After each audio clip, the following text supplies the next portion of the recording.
Merci beaucoup. Alors, je vous remercie pour votre invitation. Je suis très heureux de passer un petit peu de temps dans cette université que je ne connaissais pas et j'espère que ce que je vais vous présenter va vous intéresser.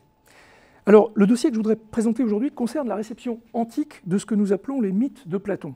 Il est intéressant de constater que dans les textes conservés, il faut attendre assez tard dans l'Antiquité pour trouver des auteurs qui s'intéressent à l'existence, dans les dialogues de Platon, de passages qui ne sont pas dialectiques, mais qui se présentent comme des discours continus, contenant souvent des éléments mythologiques, et que Platon lui-même, parfois, désigne par le terme mythos.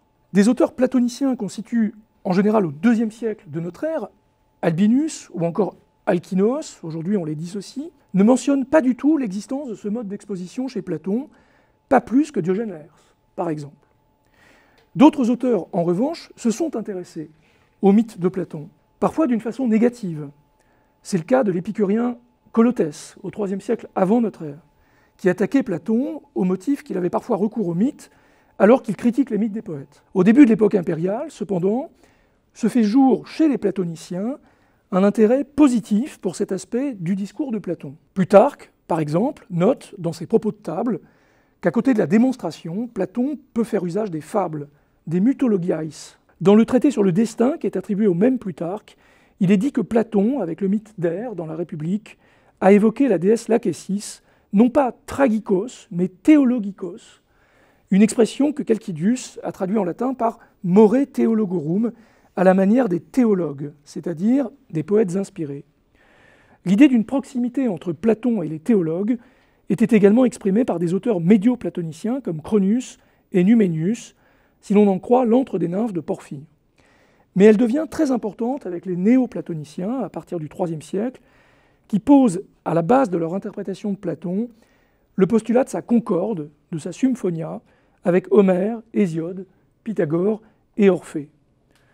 On connaît le texte célèbre de Proclus au Ve siècle, dans la théologie platonicienne, qui évoque les 4 modes d'exposition, les symboles, Orphée, les images, Pythagore, les oracles, et le mode scientifique, incarné par Platon, avec l'idée, comme l'a commenté Pierre Hadot, que si le mode d'exposition est différent, l'enseignement théologique des 4 côtés est identique. Le même Proclus a conservé dans son commentaire sur la République les réponses de Porphyre à Colotès, qui constituaient une défense de l'usage du mythe chez Platon.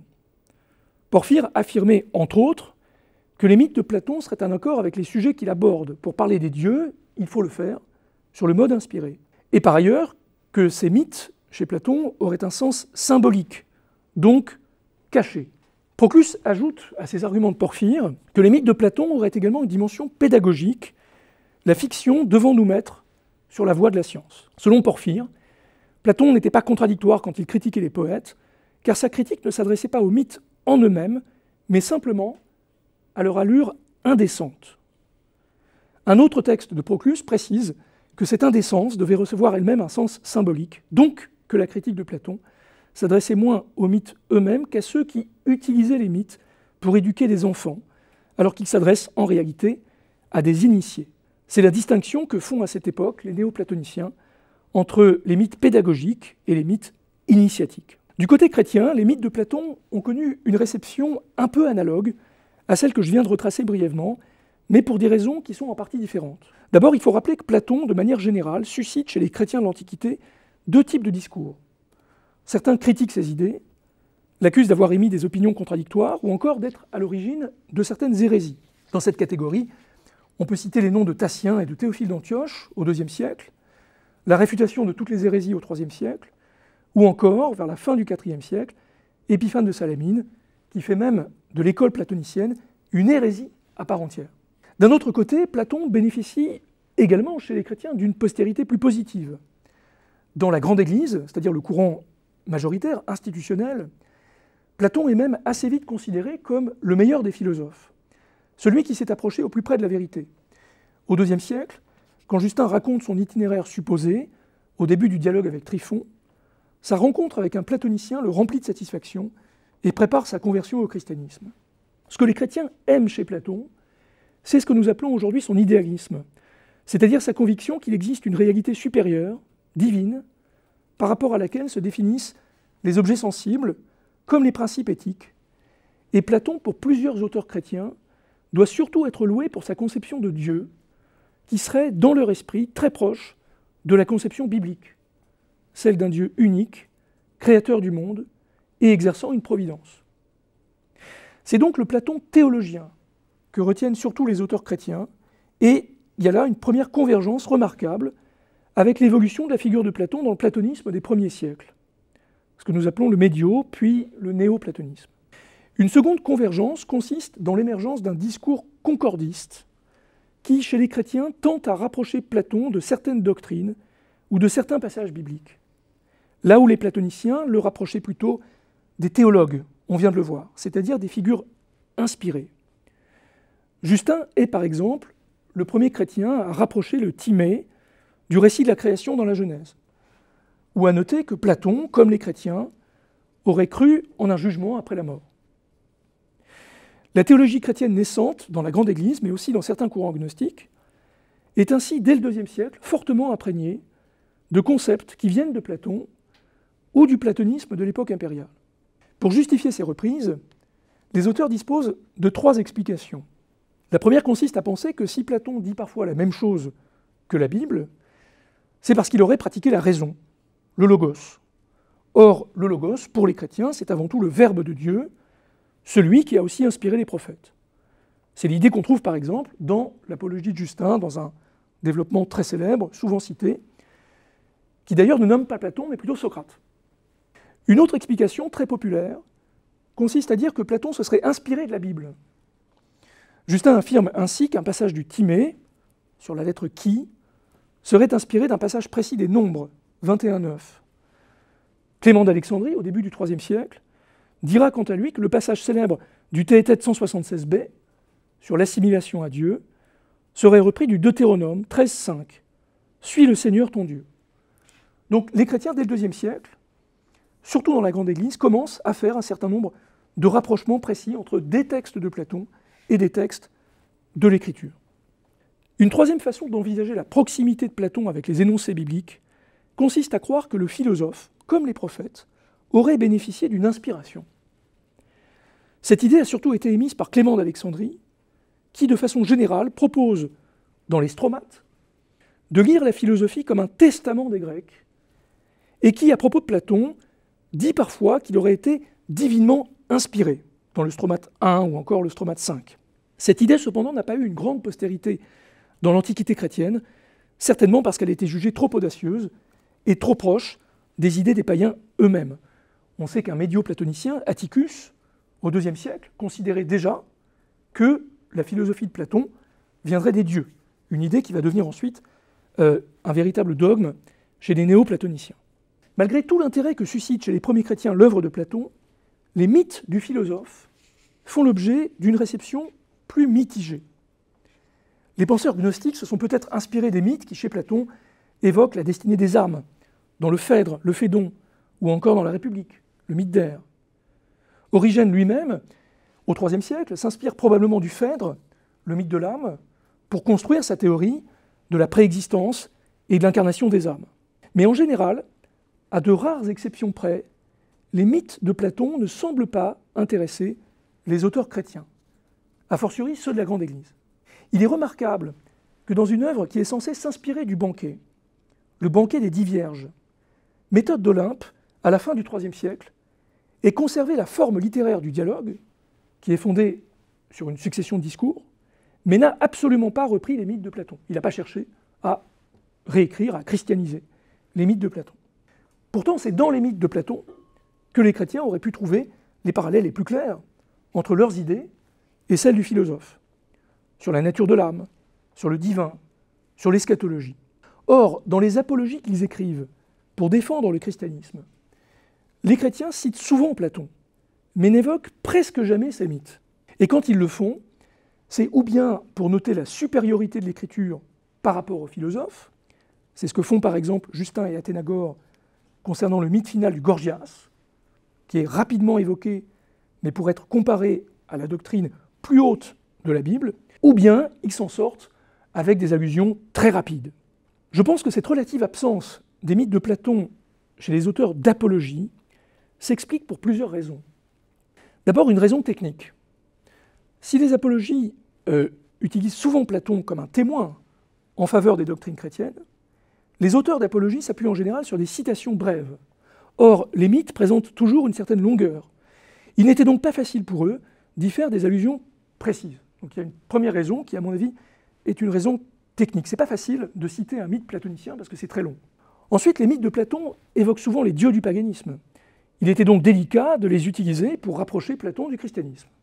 Troisième raison, il est possible que la proximité entre certains mythes gnostiques et les mythes de Platon ait conduit certains auteurs de la Grande Église à ne pas s'attarder sur les mythes du philosophe, trop marqués à leurs yeux par cette proximité, avec des mythes hétérodoxes.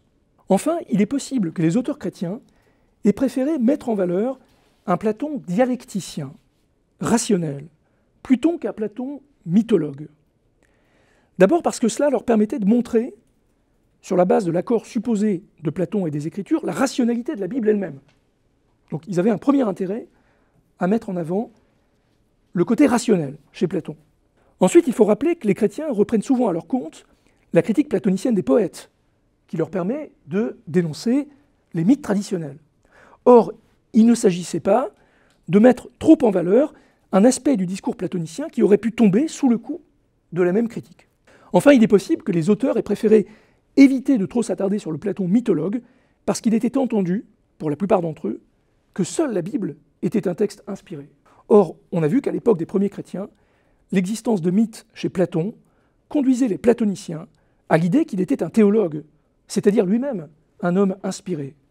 D'un autre côté, l'inspiration de la Bible, aux yeux des chrétiens, n'avait rien à voir avec un mythe, terme qu'il fallait réserver aux fictions des poètes. À cet égard, il était inenvisageable, pour nombre d'entre eux, d'engager une comparaison entre les mythes de Platon et l'Écriture, alors que les affirmations doctrinales de Platon, elles, ne posaient pas de problème. Pour toutes ces raisons, je pense que les chrétiens avaient surtout intérêt à mettre en avant une figure rationnelle de Platon. Alors je pense que ce panorama était important pour comprendre l'intérêt du dossier que je voudrais présenter aujourd'hui. Eusèbe de Césarée est né vers 260, il est mort vers 340. Il a laissé une œuvre importante, composée d'ouvrages historiques, de commentaires exégétiques, mais aussi d'une grande apologie, constituée d'une part de la préparation évangélique, dirigée contre les Grecs, et suivie de la démonstration évangélique, dirigée contre les Juifs. Avec 15 livres dans la préparation évangélique, et à l'origine 20 dans la démonstration, on n'en a plus que 10 aujourd'hui, ce diptyque représentait la défense du christianisme la plus longue de toute l'Antiquité. Donc c'est une œuvre vraiment considérable. Le dossier qui m'intéresse se trouve dans la première partie, la préparation évangélique. Le texte est bien traduit en français dans la collection des sources chrétiennes et il a donné lieu à plusieurs monographies. Mais la section dont je voudrais parler n'a pas encore été étudiée de façon systématique, alors qu'elle présente, on va le voir, un grand intérêt. Il faut que je rappelle comment se présente la préparation évangélique. Dès les premières pages, Eusèbe explique qu'il veut répondre à deux accusations qu'il attribue aux Grecs. D'abord, les chrétiens seraient incapables d'expliquer rationnellement leur doctrine.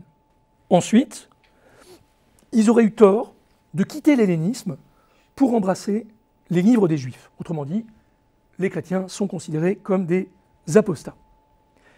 Eusèbe entend donc démontrer d'abord qu'une exposition rationnelle des doctrines est possible, ensuite que les chrétiens ont eu raison de quitter l'hellénisme. Le plan laisse entrevoir trois parties. La première, des livres 1 à 6, est une réfutation de l'hellénisme. C'est la partie négative de l'apologie. Cette réfutation, Eusèbe choisit de la fonder sur un schème bien connu des Grecs, celui des trois formes de la théologie. Il réfute ainsi tour à tour la théologie des poètes, livres 1 et 2, celle des philosophes, livre 3, et enfin celle des cités, qui s'identifie pour lui aux propos des oracles, livres 4 à 6. Vous savez peut-être qu'Augustin reprendra lui-même ce schéma tripartite au livre 6 à 10 de la Cité de Dieu. Vient ensuite, dans une deuxième partie, l'apologie proprement dite, qui se présente comme une défense des Juifs et de leur tradition, qui permet de montrer pourquoi les chrétiens ont eu raison d'embrasser leur livre, c'est-à-dire la Bible.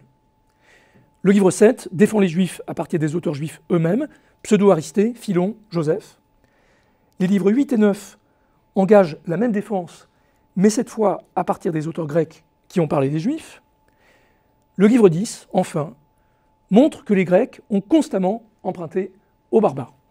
Après le livre 10, vient une troisième partie qui s'inscrit dans la continuité de la précédente, mais qui est plus proprement consacrée à la philosophie grecque.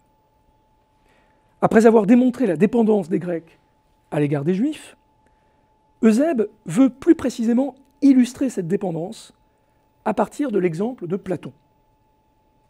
Il consacre donc une section assez longue de l'Apologie, du livre 11 au livre 13, jusqu'au chapitre 13, donc c'est à peu près la moitié du livre 13, à comparer des textes de Platon et des textes de l'Écriture pour montrer que le philosophe a bel et bien utilisé la Bible.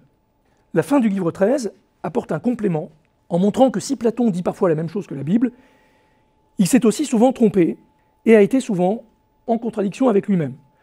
Conclusion, il faut préférer la Bible à Platon. Eusèbe étend ensuite sa démonstration aux autres philosophes, dont il montre, aux livres 14 et 15, les contradictions constantes.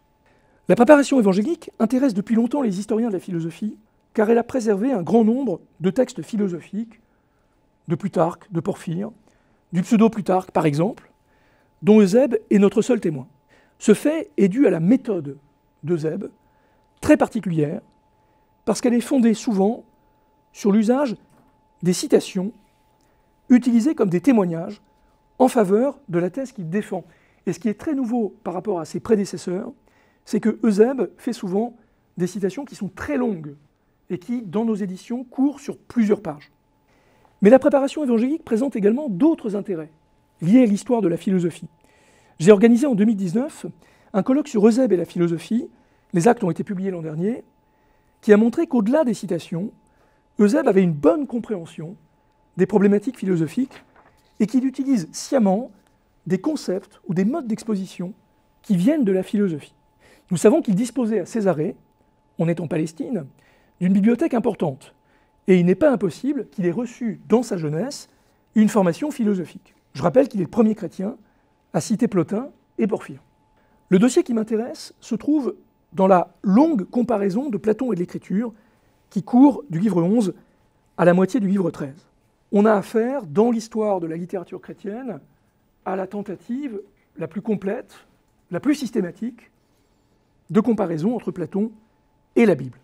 Cette comparaison est remarquable par sa structure et son caractère systématique. Elle est fondée, pour commencer, sur une tripartition, les fameuses trois parties de la philosophie, et au début de chaque livre, on a une table des matières, un pinax. Vous avez à l'écran le pinax du livre 11. Alors vous voyez qu'on a une succession de chapitres, donc une présentation très scolastique, très systématique. Le début du livre 11 traite rapidement de la logique, chapitres 5 et 6, puis plus en détail de la physique. Donc le livre 11 est consacré essentiellement à ce que Eusèbe appelle la physique. Le livre 12, jusqu'à la moitié du livre 13, est consacré plutôt à l'éthique. Au sein de chaque livre, Eusèbe suit un plan particulier.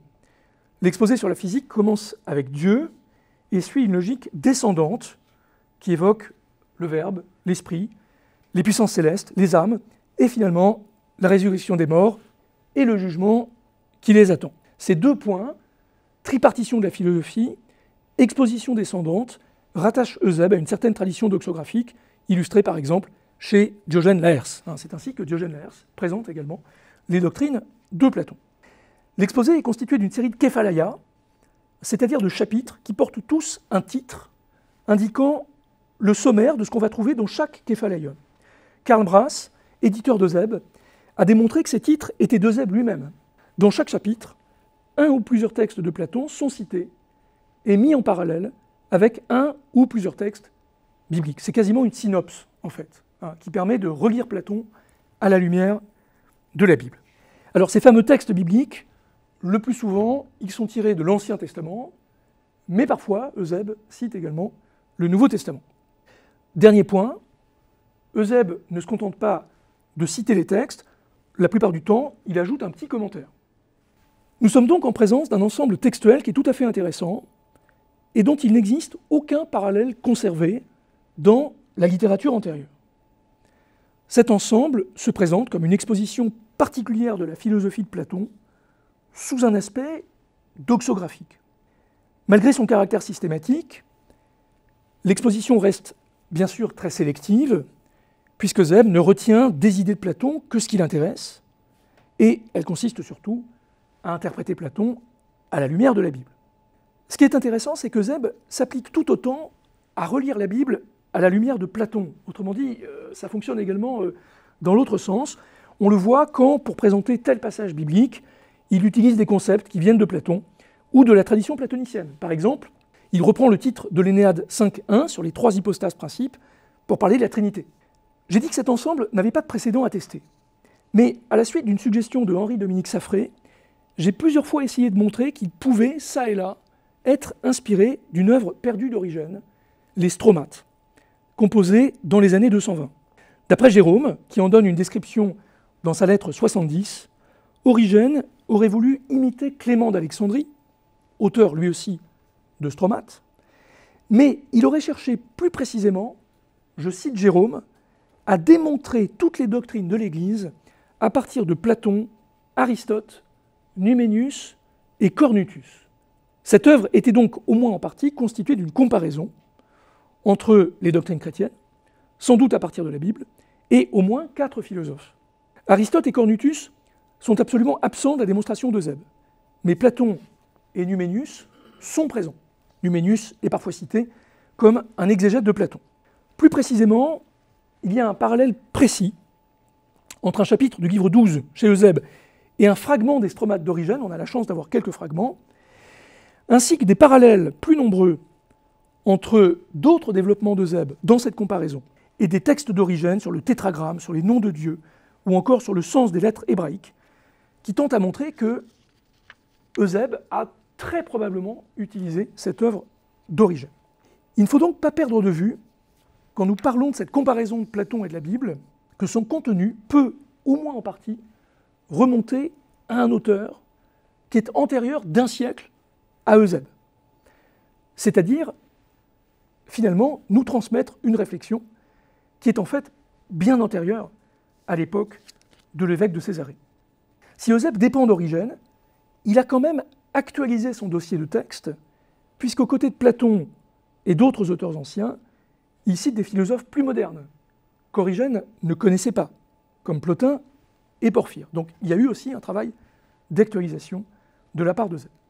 Le point qui m'intéresse aujourd'hui est que Zeb, dans cette comparaison de Platon et de l'Écriture, est le premier auteur chrétien conservé à accorder un intérêt marqué, appuyé, à certains mythes de Platon. Et il le fait à 4 reprises. Première occurrence, vous n'avez pas le texte, au livre 11, chapitre 35, il donne une petite citation du début du mythe d'Èr, au livre 10 de la République, qu'il rapproche de la croyance en la résurrection. Je note que Zeb ne cite que le début du mythe et s'abstient de citer la suite, qui implique qu'Èr voit des âmes, alors que Zeb tient à l'idée d'une résurrection des corps, et suggère également l'idée de métansomatose, c'est-à-dire de transmigration des âmes, une idée que Zeb prend soin, évidemment, de mettre de côté. Un peu plus loin, c'est le deuxième usage du mythe, alors cette fois vous avez le texte, au livre 11, chapitre 38, Eusèbe cite un extrait, cette fois assez long, du mythe géographique du Phédon, qui décrit les enfers, pour montrer, je cite, alors regardez, c'est le titre du chapitre, comment Platon croit, pisteuei, pareillement aux Hébreux, que se produiront les événements du jugement après la mort. L'utilisation du verbe croire, pisteuein, on le verra, est ici importante. Le texte est comparé à un passage de Daniel, 7, 9, 10, qui évoque le tribunal de Dieu et un fleuve de feu, tout comme le Phédon. Pour Eusèbe, Platon serait en accord, symphonos, avec les Hébreux, et il a même mentionné le fleuve, le Puriflégéton. Après la citation du texte, alors vous voyez, la citation est très longue, ça c'est quelque chose de très nouveau dans l'apologétique chrétienne. Après la citation du texte, on a un petit commentaire d'Eusèbe sur le mythe du Phédon, qui consiste à, l'interpréter à la lumière de l'écriture. Les demeures qu'il n'est pas facile de décrire, selon Platon, sont ainsi mises en rapport avec un passage de la première épître aux Corinthiens, ce que l'œil n'a pas vu, et il n'est pas venu au cœur de l'homme ce que Dieu a préparé pour ceux qui l'aiment. Mais également avec un passage de la première épître de Jean, il y a beaucoup de séjours promis auprès du Père pour les hommes pieux. Le fleuve de feu, le purifligeton, est comparé par Eusèbe au feu qui est annoncé par Isaïe, au chapitre 33 et 66. Le fait que selon Platon, les bienheureux seront sans peine, aneukamatone, est même rapproché du style d'Isaïe 35:10, qui dit « Souffrance, tristesse et gémissement se sont dissipés ». Enfin, les barques empruntées par ceux qui se mettent en route pour l'Achéron seraient, d'après Eusèbe, les corps empruntés par les âmes qui doivent être châtiés avec elles. On a ici un petit commentaire chrétien du mythe du Phédon, en partie allégorique, fondé sur le principe d'une relecture de Platon à la lumière de la Bible. Le troisième passage qui m'intéresse se trouve au début du livre 12, dont vous avez la table des matières ici. Alors je rappelle que ce livre est consacré à l'éthique. Et ce troisième passage intervient dans un ensemble de chapitres consacrés à la foi, la pistis en grec. La foi d'après Platon. Eusèbe veut ouvrir son exposé d'éthique, chapitre 1, par la question de la foi, parce que, comme il le rappelle, elle est incriminée par la plupart, mais aussi, très probablement, parce que la foi est, pour les chrétiens, la vertu la plus importante, celle qui conditionne toutes les autres. Eusèbe commence par essayer de montrer, à partir de citations des lois, que Platon également a reconnu la foi comme une vertu suprême. Alors, c'est ce qu'il essaye de faire sur les 3 premiers chapitres. C'est un ensemble intéressant, mais je vais passer un peu. Une fois ce point posé, Eusèbe aborde le sujet des mythes au chapitre 4 et au chapitre 5. Dans la République, livre 2, Platon a reconnu que c'est sous forme de mythes qu'on doit transmettre les premiers rudiments aux enfants, mais en excluant les mythes nuisibles. D'une façon assez étonnante pour un auteur chrétien, Eusèbe fait à cet égard un parallèle avec les Hébreux, qui ont coutume, écrit-il, de transmettre plus simplement aux jeunes esprits les récits de l'écriture inspirée, comme si c'étaient des fables, des mutoi, tout en offrant aux intelligences plus exercées la possibilité d'y lire un sens profond qui échappe au vulgaire. Eusèbe ne va pas jusqu'à identifier l'écriture à des mythes. La précision « comme si c'était des mythes » est importante, mais on voit qu'il n'a aucune difficulté à appliquer à l'écriture ce que Platon dit des mythes des poètes. Et ça, c'est assez nouveau. Toute cette réflexion sur les mythes, il faut bien le comprendre, poursuit l'exposé sur la pistis, sur la foi. L'idée que veut imposer Eusèbe, c'est que chez Platon, la pistis serait fondamentale et que l'usage des mythes dans l'éducation en serait l'une des preuves. Autrement dit, il y aurait, pour Eusèbe, un lien chez Platon entre la pistis et l'usage des mythes. Tout ce développement se termine par un dernier chapitre, chapitre 6, qui est celui qui m'intéresse, consacré cette fois au mythe de Platon lui-même, visant à montrer que le philosophe s'appliquait à lui-même ses soi-disant préceptes sur la pistis. C'est par toute sa disposition qu'il acceptait de croire, écrit Eusèbe, pleinement convaincu les vérités que nous croyons nous-mêmes. Et pour illustrer ce point, Eusèbe choisit de citer un extrait du mythe final du Gorgias, qui évoque le jugement des âmes. Non pas tant pour l'hypothèse qui est proposée dans ce mythe, l'hypothèse du jugement, mais avant tout parce que Socrate affirme qu'il la tient pour vraie. C'est le passage célèbre qui intervient au paragraphe 4 dans la citation d'Eusèbe, Socrate qui dit « Je crois, pistéo, que c'est vrai ». Je crois que ce mythe est vrai. Cet extrait du Gorgias vient donc, en quelque sorte, verrouiller la démonstration en confirmant que Platon s'en remet bien à la pistis et que ce qu'il croit, il le transmet sous forme de mythes qui, par leur forme et leur contenu, ressemblent à l'écriture. Le 4e et dernier dossier qui m'intéresse se trouve un peu plus loin dans le livre 12. Pour illustrer cette fois la conception platonicienne du juste, Eusèbe cite à la suite plusieurs extraits de mythes platoniciens. Donc cette fois, on va avoir un bloc qui court du chapitre 11 au chapitre 15 du livre 12, qui est entièrement consacré à des mythes platoniciens. D'abord, chapitre 11, la naissance d'Éros dans le banquet, qui est comparé à la description du paradis chez Moïse, donc dans la Genèse. Ensuite, chapitre 12, je résume simplement, toujours dans le banquet, le mythe d'Aristophane, qui est mis en parallèle par Eusèbe avec le récit dans la Genèse de la création de la femme à partir de l'homme. Ensuite, chapitres 12 et 14, le mythe de la vie sous Chronos, dans le politique, qui est comparé, une fois encore, avec l'histoire du paradis terrestre, que Platon aurait, je cite, traduit à peu près en grec. C'est le commentaire d'Eusèbe.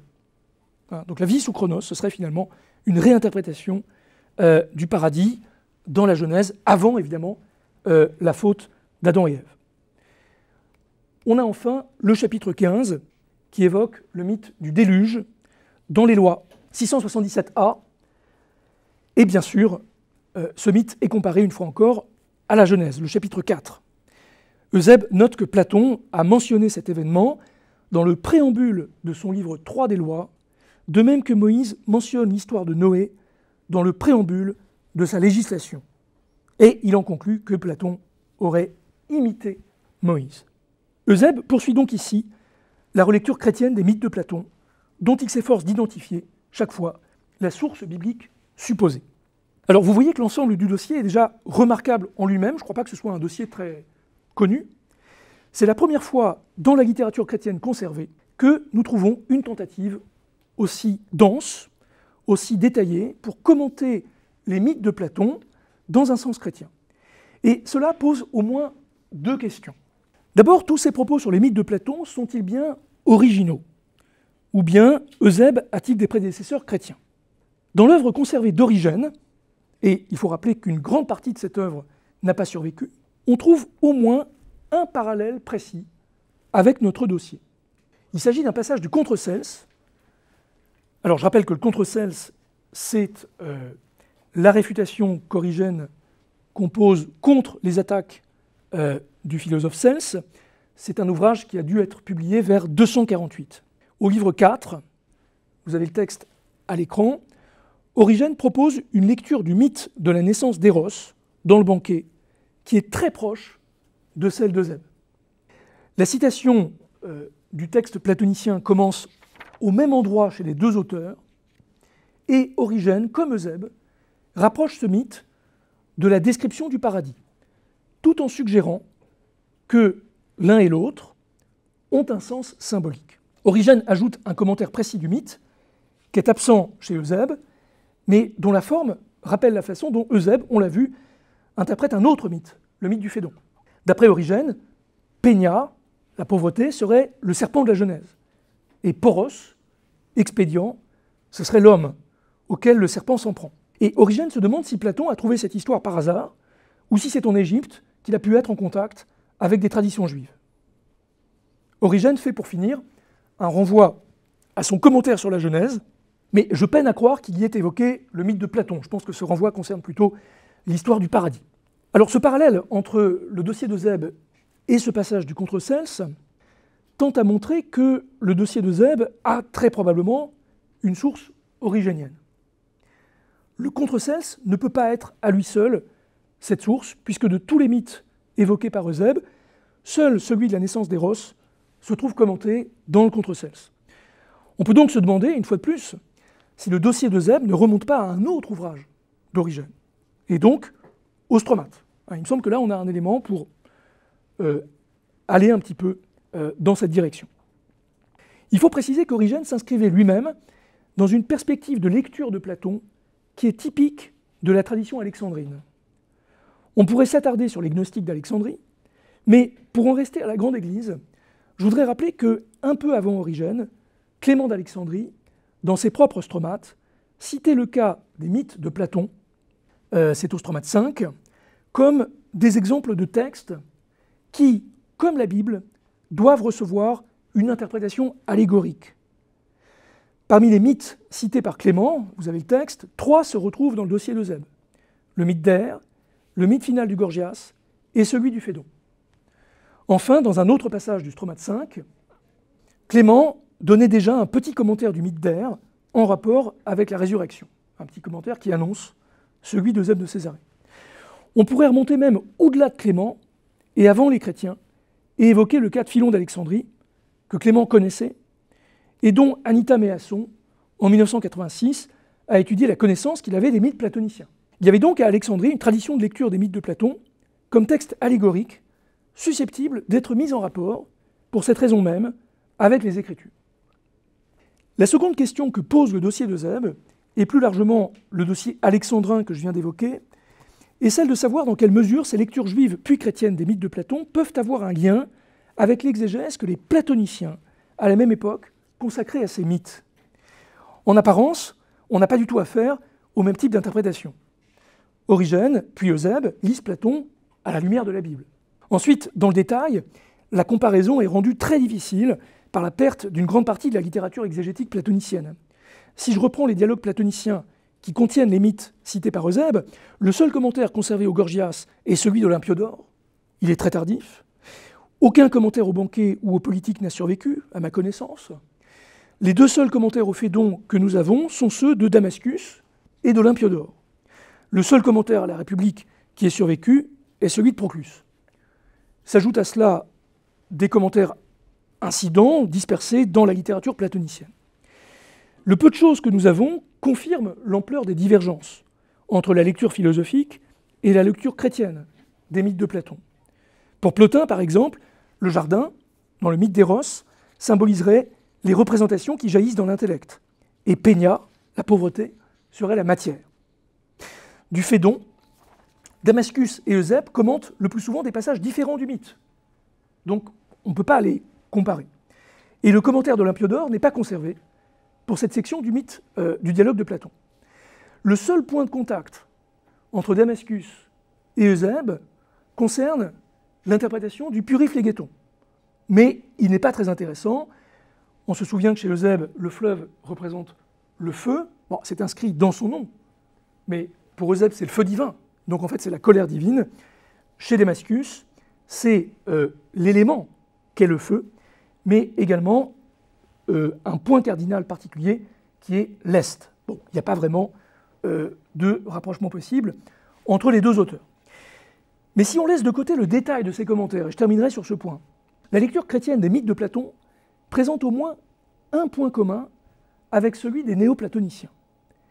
Le postulat que ces mythes, en partie ou en totalité, contiennent des éléments allégoriques, et j'ajouterais même des éléments qui sont réservés à des initiés, avec l'idée que Platon a essayé de cacher à la foule sa pensée véritable. Je me demande par conséquent si ce type de lecture des mythes de Platon ne présuppose pas une connaissance, pas forcément très importante, mais tout de même une connaissance de la façon dont ces mythes étaient lus du côté platonicien. Or, comme je l'ai dit, le dossier d'Eusèbe présente peut-être une illusion d'optique, car il est probablement dérivé du dossier d'Origène. Si c'est le cas, ce n'est pas par rapport au néoplatonisme qu'il faut l'évaluer, quoique Eusèbe ait connu certains aspects du néoplatonisme, mais par rapport au platonisme antérieur à Plotin, c'est-à-dire le médioplatonisme. Le cas de Clément d'Alexandrie, qui écrit au tout début du IIIe siècle, me paraît attester le même genre de connaissance. Autrement dit, tout ce dossier chrétien, en apparence très éloigné de l'exégèse philosophique, n'y est peut-être pas si étranger, et il pourrait documenter, à sa manière, c'est-à-dire de façon très indirecte, l'existence d'une exégèse allégorique des mythes de Platon, qui chez les médioplatoniciens est mal attestée, très mal attestée, sans doute parce que sur ce point comme sur d'autres, les néoplatoniciens ont eu tendance à faire table rase de leurs prédécesseurs, auxquels ils ont pourtant repris beaucoup de choses.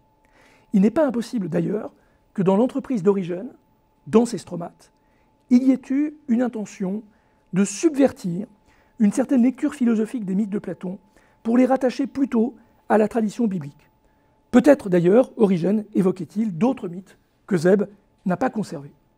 Pour conclure, vous voyez que nous avons affaire à un dossier intéressant, il me semble, qui est au croisement de plusieurs problématiques et qui permet d'aborder d'une façon originale, je crois, la question classique des liens entre christianisme et philosophie. Ce que montre une nouvelle fois un dossier comme celui-ci, c'est qu'il est nécessaire de connaître la philosophie ancienne pour bien comprendre, pour bien évaluer les premiers textes chrétiens, mais aussi que ces textes, à l'inverse, qui s'enracinent souvent dans les traditions intellectuelles du monde grec, peuvent également, à leur manière, documenter certains aspects de l'histoire de la philosophie ancienne. Je vous remercie.